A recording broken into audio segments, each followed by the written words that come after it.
तो how many ml of 0.1 m HCl। तो हमारे पास एक मान के चलिए बर्तन है, पॉट है, जिसमें HCl भरा हुआ है, लेकिन इसकी जो कॉन्सेंट्रेशन है वो है 0.1 मोलरिटी की। हमें फाइंड करना है कि इस बर्तन से, इस HCl से कितना HCl हम निकाल लें, कितना ले लें, ठीक है, जो जरूरत हो रिएक्ट करने के लिए कितनी, completely with 1 gram mixture of Na2CO3 और NaHCO3। अर्थात इस वाले जितना हमने लिया है वो कंप्लीटली क्या कर देता हो, इस तीसरे बर्तन में मान के चलिए Na2CO3 और NaHCO3 मिला हुआ है, और साथ में जब इस HCl को इसमें हम मिला देंगे तो ये तीनों मिल करके कंप्लीटली इन सभी को क्या कर दे, ये तो कंप्लीटली रिएक्ट कर जाए, कंप्लीटली रिएक्ट कर जाए। तो अभी थोड़ी देर में हम इक्वेशन लिखेंगे इनकी कि किस तरह से ये कंप्लीटली रिएक्ट करेगा। अभी कुछ हम और कर लेते हैं जो कि इस क्वेश्चन की डिमांड है। तो ये ग्राफ आपको शायद समझ में आ गया होगा। एक बड़े से बर्तन में इतने एम का HCl भरा हुआ था, कितना निकालना है हमें, तो हमें निकालना है इतने ml, यही ml हमें फाइंड करना है। इतने ml HCl निकालना है कि इसमें मिलाते ही ये इन दोनों से कंप्लीटली जो है वो रिएक्ट कर जाए। तो सबसे पहले हम फाइंड करेंगे इसमें, तो इसमें जो गिवन हुआ है हमारा वो क्या है इसमें, तो इसमें दिया हुआ है कि 1 ग्राम मिक्सचर है किसका, Na2CO3 का और NaHCO3 का।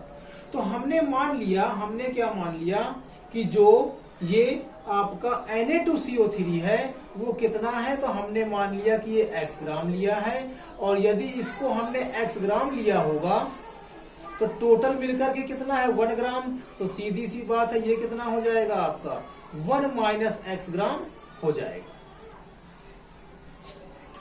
उसके बाद वो कह रहा है कि इन दोनों के जो मोल्स हैं वो इक्वल है, अर्थात ये दोनों क्या है, इक्विमोलर हैं। इक्विमोल है मतलब नंबर ऑफ मोल Na2CO3 जिसको हम N1 मान रहे हैं, वो नंबर ऑफ मोल NaHCO3 है जिसको हम NaHCO3 अर्थात N2 मान रहे हैं। तो दोनों के नंबर ऑफ मोल्स क्या है, इक्वल। तो इसका यूज कर लेंगे तो हो सकता है कि हमारा जो ये X है, अर्थात कितना Na2 लिया है और कितना ये NaH वाला लिया है, ये हमें पता चल जाए। तो इसको फाइंड करने के लिए तो नंबर ऑफ मोल आपको पता है क्या होता है, given mass upon molar mass. तो गिवन मास कितना है आपका, तो x ग्राम है, और मोलर मास कितना है Na2CO3 का, तो उसको फाइंड करने के लिए आप यहाँ पे फाइंड कर सकते हैं। Na का होता है 23, 2 लगे हैं तो 2 कर दिया, कार्बन का होता है 12, ऑक्सीजन का होता है 16, और ऑक्सीजन कितने लगे हैं 3।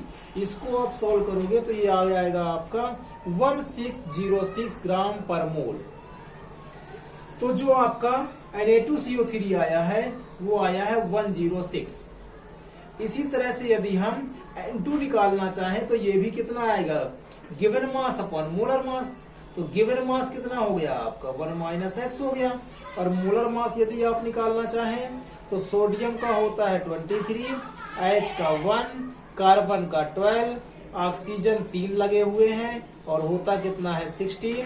सॉल्व करेंगे तो आ जाएगा आपका 84 ग्राम पर मोल। इन दोनों को यदि हम सॉल्व करें क्रॉस मल्टीप्लाई करके तो कुछ इतना ही आएगा, और सॉल्व करें इसको तो 106 का 1 से, 106 का x से, तो ये आ जाएगा इधर 6, और 84 कितना हो जाएगा 90 हो जाएगा, और ये बचेगा आपका 106। इससे यदि हम x की वैल्यू को फाइंड करना चाहें तो x की वैल्यू आ जाएगी आपकी 106 अपॉन 190, जिसकी वैल्यू जो है वो आपकी आएगी 0.558 ग्राम।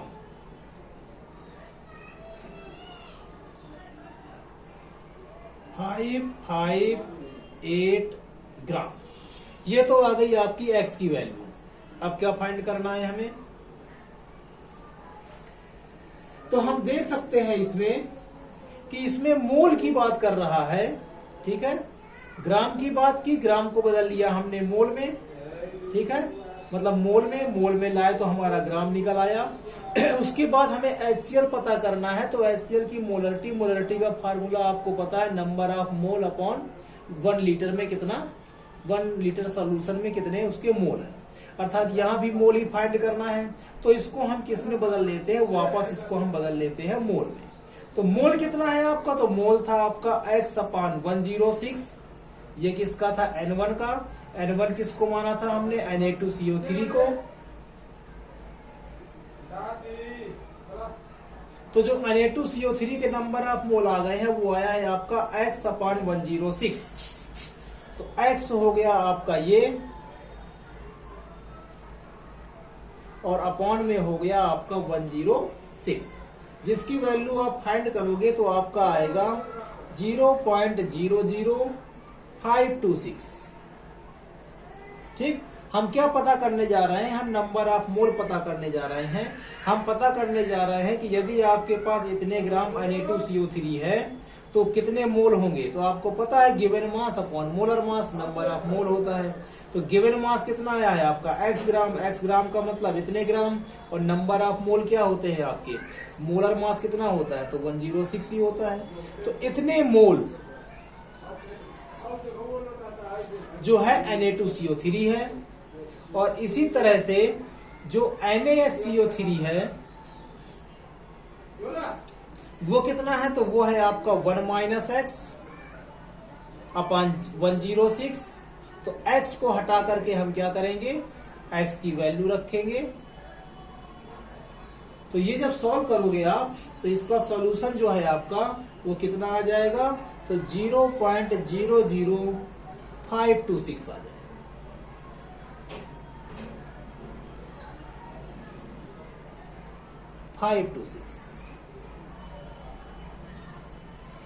वैसे हमें ये फाइंड करने की नीड नहीं थी, क्योंकि इसने दे रखा था कि N1 क्या है, N2 के इक्वल है, इसलिए जितना ये होगा उतना ही ये होगा।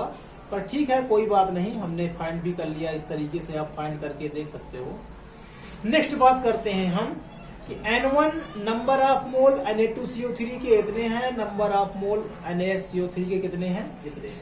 अब हमें पता करना है कि HCl के कितने मोल की नीड है, हमें HCl के कितने मोल की नीड है, कितने मोल HCl हमें चाहिए। यदि मोल पता चल गया तो इस मोलरिटी वाले का यूज करके हम कितने ml HCl की जरूरत पड़ेगी ये हमें पता चल जाएगा। तो HCl को कौन बताएगा, तो HCl को बताएगी इसकी इक्वेशन। भाई दे रखा है Na2CO3 का, पता करना है किसी दूसरे कंपाउंड को, तो कैसे पता करेंगे आप, रिएक्शन लिख करके पता करेंगे। रिएक्शन बताएगी कि इसका इससे कितना है, इसका इससे कितना है, ठीक, तो रिएक्शन लिखेंगे। तो हमें पता है कि Na2CO3 और HCl, इसी तरह से NaSCO3 बर्तन में मिला हुआ था और वो भी किससे रिएक्ट करेगा, HCl के। फिर हमें पता है, हमने 10th क्लास में पढ़ रखा है, क्या पढ़ रखा है कि ये रहा एसिड और ये होता है वीक बेस, ये रहा एसिड और ये रहा वीक बेस। तो एसिड और बेस जब आपस में मिलता है तो आपका क्या बनता है, सॉल्ट बनता है। सॉल्ट किसका बनेगा, यहाँ पर NaCl का बनेगा, इसमें भी Na और Cl का ही बनेगा। और क्या बनता है, तो एसिड बेस आपस में मिलते हैं तो सॉल्ट बनता है और वाटर बनता है। और हमने ये भी पढ़ा है कि यदि कार्बोनेट वाला हो अर्थात CO3 वाला हो तो CO2 भी बनती है।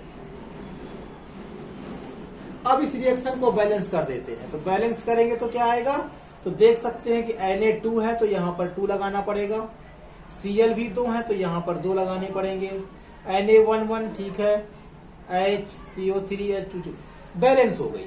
अब हमें यहाँ पर क्या पता चल गया कि यदि हम Na2CO3 के 1 मोल लेते हैं तो HCl के कितने मोल लेने पड़ेंगे, 2 मोल लेने पड़ेंगे। NaSCO3 का यदि हम 1 मोल लेते हैं तो HCl का भी 1 मोल लेंगे। तो Na2CO3 का 1 मोल है तो HCl के कितने मोल है यहाँ पर, 2 मोल। अर्थात 1 मोल के लिए HCl के कितने मोल चाहिए? 2 मोल।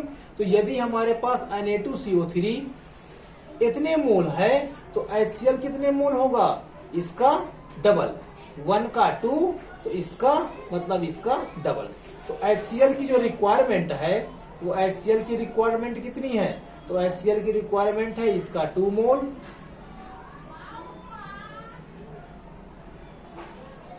प्लस, अब इसमें आ जाते हैं, इसमें 1 मोल का 1 मोल है, अर्थात इतने मोल का इतने ही मोल होगा।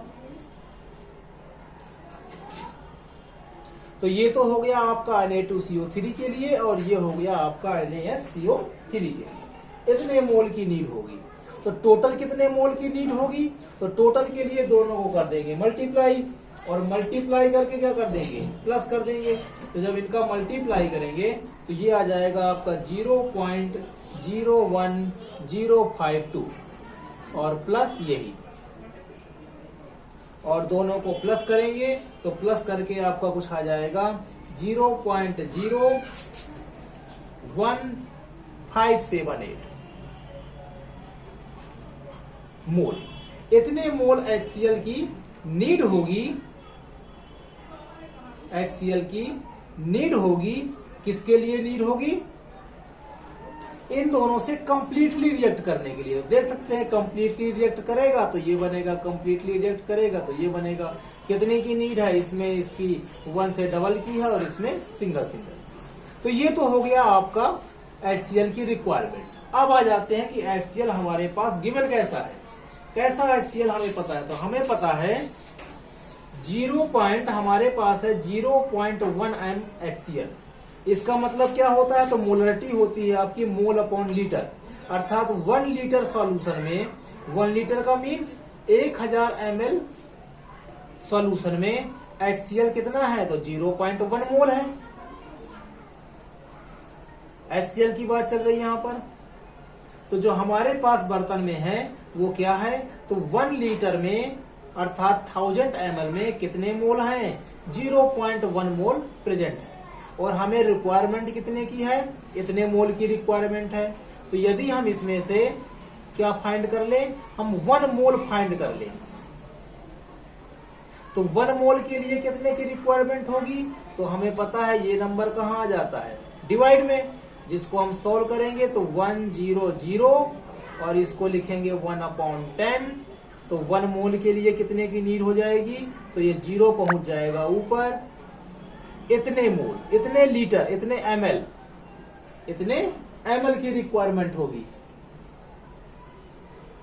इतने ml की रिक्वायरमेंट होगी। तो यदि 0.1 मोल है, ठीक है, तो 1 मोल के लिए रिक्वायरमेंट कितनी होगी? इतने ml की। हमें फाइंड कितना करना है? इतने मोल, अर्थात हमें फाइंड करना है फॉर 0.01578 मोल। तो इसी में से इसका क्या हो जाएगा? मल्टीप्लाई हो जाएगा। मल्टीप्लाई 0.01578 मल्टीप्लाई कर देंगे तो मल्टीप्लाई करके हमारा कितना आएगा? तो 1 2 3 4, तो 1 2 3 4 157.8 157.8 ml। ये सब तो ml में है ना, आपका बदल लिए थे हम। तो इतने ml HCl की रिक्वायरमेंट होगी हमें Na2CO3 और NaSCO3 के मिक्सचर को कंप्लीटली रूप से रिएक्ट करने के लिए।